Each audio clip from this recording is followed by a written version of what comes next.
and we're hearing that the press conference may be imminent. You see the backdrop there with the two podiums pursuing peace. They have called the press pool into that room, which is on the other side of this base. I would like to hope that the agreement that we've reached together will help us bring closer that goal and will pave the path towards peace in Ukraine. I don't care who a person is. If you think you want to come to a resolution, or you want to come to a sense of peace, not just a sense, but the actuality of peace, you got to meet with people. It's not a Twitter battle. You're not going to quote tweet Putin and say, hey, bro, let me DM you. You got to meet with these leaders, hear him out. Ladies and gentlemen, first off, thank you. Because of your generosity, we've officially funded a brand new medical mobile clinic to serve women in the Dallas-Fort Worth area. Y'all know that I'm from Dallas-Fort Worth, with life-affirming support. That's real impact. But what about the rest of the country?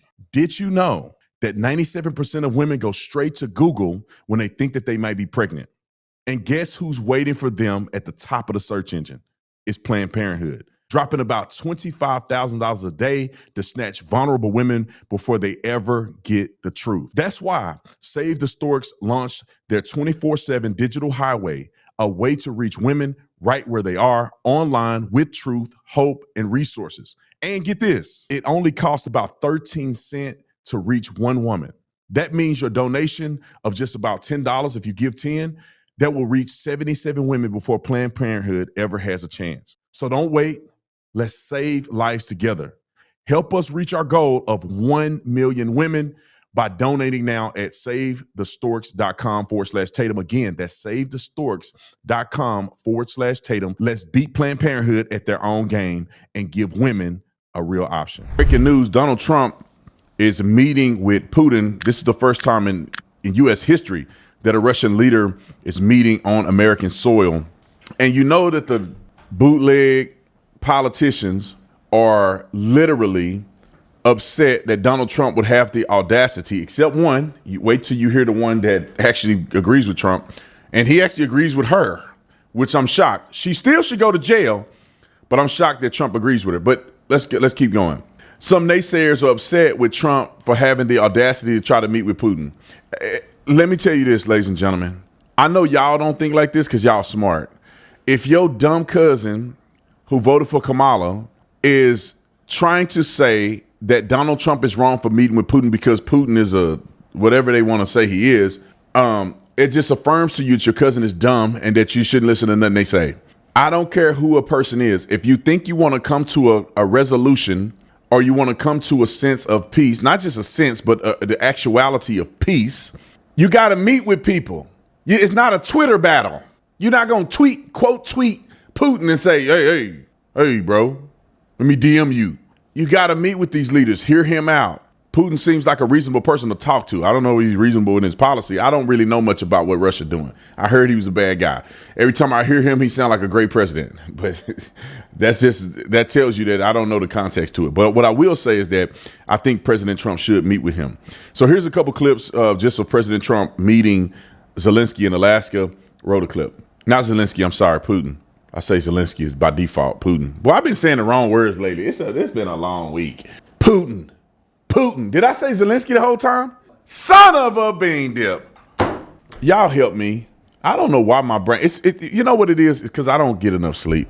I slept for like 2 hours last night. I need to start sleeping. I'm going to take off this weekend and like really relax finally. Hopefully. Hope nothing crazy happened. And then I'm going to come back saying the right words. Why did I say Zelensky for some reason? I'm thinking of Putin. I'm looking at Putin's name on here. And I said Zelensky. Maybe he's talking about me right now. I don't know. Roll the clip. But again, one of the finance minister, defense minister. As we watch these pictures, who sets up these meetings? How do they happen as we see the handshake now between President Trump and Vladimir Putin and the military coming to salute there? How did these conferences come together? It's a great question. Generally, if there are months in the planning and you'd have a lot of people involved. So, for example, if it's in a third party state, for example, the Helsinki meeting of 2018, you would have had the U.S. ambassador actively involved. In this case, I think it was interesting you mentioned that also on board, I believe you said on board the plane, was the governor of Alaska and the two Alaska. Them chips so good, I can't stop eating them. But back to the subject at hand. It's funny because Putin don't look really intimidating like you would think he is, right? He's the Russian. He's ordering a slaughter. He's doing all this stuff, and then he up against Trump. He look like a little weenie. However, I think this is a good thing that Trump is meeting him. Here's another clip from Putin paying homage to the past U.S.-Russia relationship at the U.S. Relationship Memorial. Roll the clip. Clip 2. Roll it.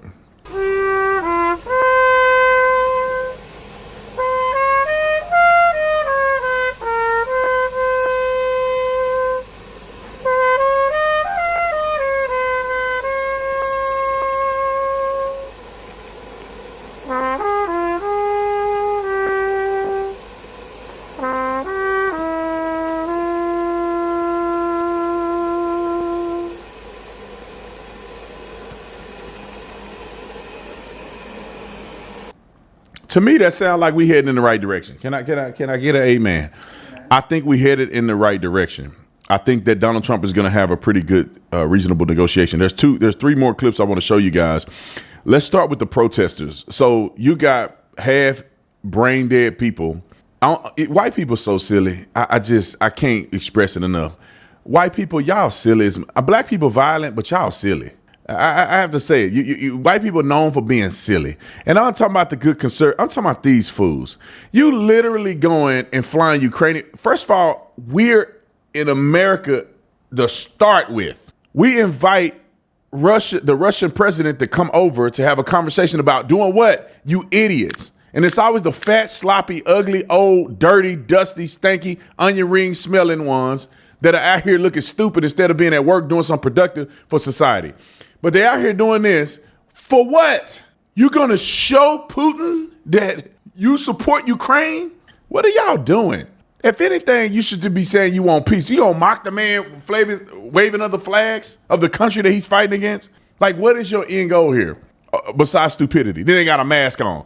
You fat. Like, can I get on you for a minute? You fat. The least you should be worried about is putting a mask on unless the mask is stopping you from eating them brownies.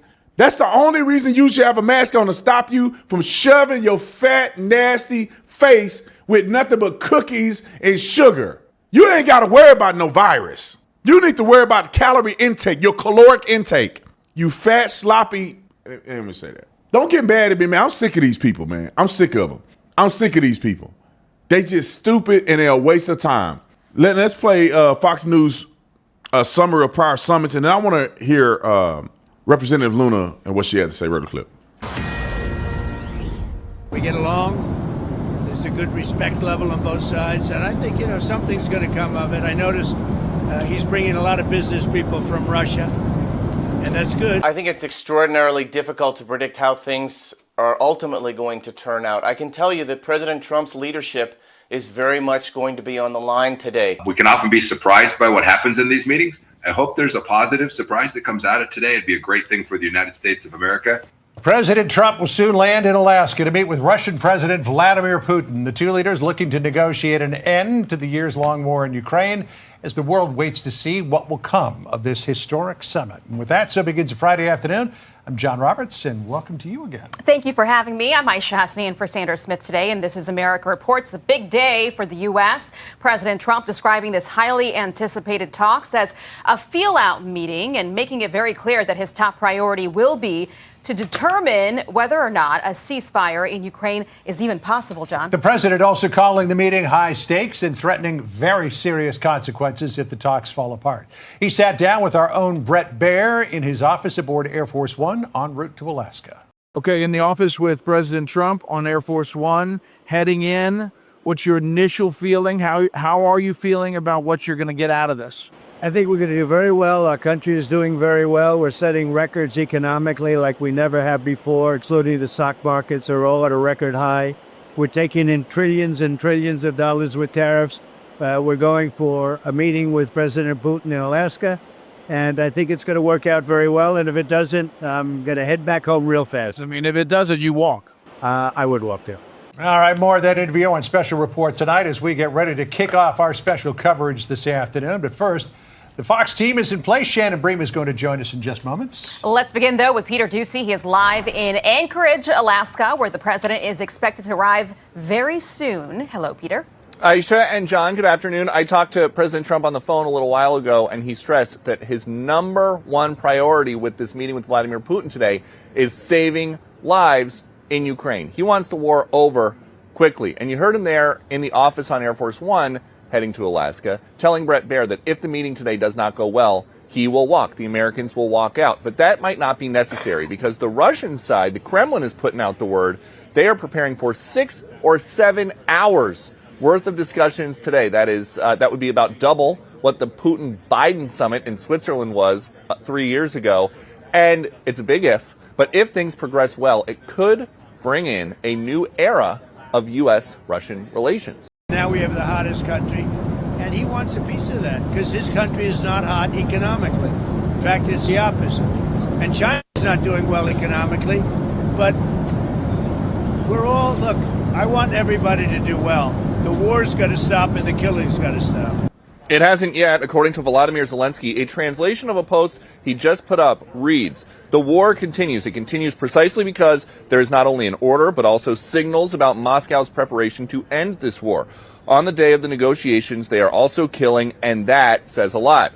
Zelensky might be invited to a follow-up Trump-Putin meeting, if there is one, and he might need to come with permission from his country's leaders to give up some territory if this war is ever going to end. Mr. President, are the territorial swaps on the table? Will you be discussing that? They'll be discussed, but I've got to let Ukraine make that decision. And I think they'll make a proper decision. But I'm not here to negotiate for Ukraine. I'm here to get them at a table. And I think you have two sides. And when the presidents in their respective presidential aircraft land here in Anchorage in a little bit, they're going to be preparing for this meeting at a base that has been strategically as important as anywhere in the world for the U.S. as they have tried to counter Russia over the decades. The motto for Joint Base Elmendorf-Richardson is top cover for North America. So when I look at it, I say, you know, what is the big deal here? You know, I want to keep it very simple, right? Trump's goal was that he wanted an immediate ceasefire, right? No more war, no more killing. He said that when he was on the campaign trail. That's what he wanted to say. He said he won't be happy if it's not today, meaning if they don't come to a conclusion or resolution, he won't be happy about the situation. And if Putin don't say what he want to hear him say, he's going to walk out. And Trump will walk out on you. And I think walking out is like you doing an investment with somebody and you got a big deal on the table and they just walk out on you. That's not the look you want. Putin wants to secure territory gain in Ukraine, and this is just a very basic, bare minimum perspective. Hopes to weaken Western unity and sanction pressure. So I don't know what that means, but I think he just really want to. Now I don't know much about this, and I'm not gonna act like I do. But it appears that when this all started, there was an agreement that was like 8 years to do something that Putin wanted them to do, and then they didn't do it, so they did exactly what they said they were going to do against Ukraine. That's kind of what it comes down to. But I guess Ukraine and Ukrainians and European leaders are not at the table during this discussion, and some people say it raised fear of secret deals. I just think at the end of the day, Donald Trump wants the killing to stop, and there's going to have to be some concessions. Allegedly, Putin wants certain land, Ukrainians want certain land. I'm going to bring on an expert to talk about this, but it all seemed completely foolish to me. I don't know. It seems foolish. This war seems real foolish. But again, I hope that Donald Trump gets his way. And if he does, I think he'll make big waves towards peace across the world.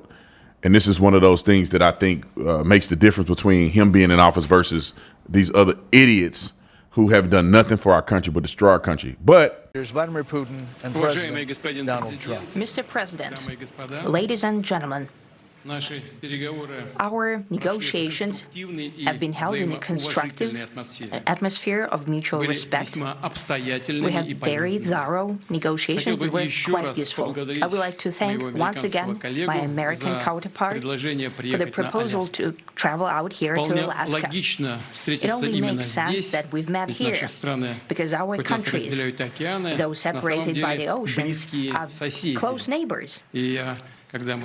So when we've met, when I came out of the plane, and I've said, "Good afternoon, dear neighbor.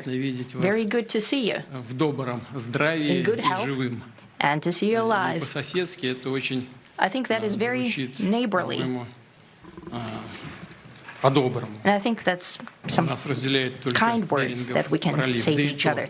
We're separated by the Strait of Bering, though there are 2 islands only between the Russian island and the U.S. island. They're only 4 kilometers apart. We're close neighbors, and it's a fact. It's also important that Alaska has to do with our common heritage, common history between Russia and the U.S., and many positive events have to do with that territory. Still, there is tremendous cultural heritage back from the Russian America. For example, Orthodox churches and a lot of more than 700 geographical names of Russian origin. I would like to hope that the agreement that we've reached together will help us bring closer that goal and will pave the path towards peace in Ukraine. We expect that Kiev and European capitals will perceive that constructively and that they won't throw a wrench in the works.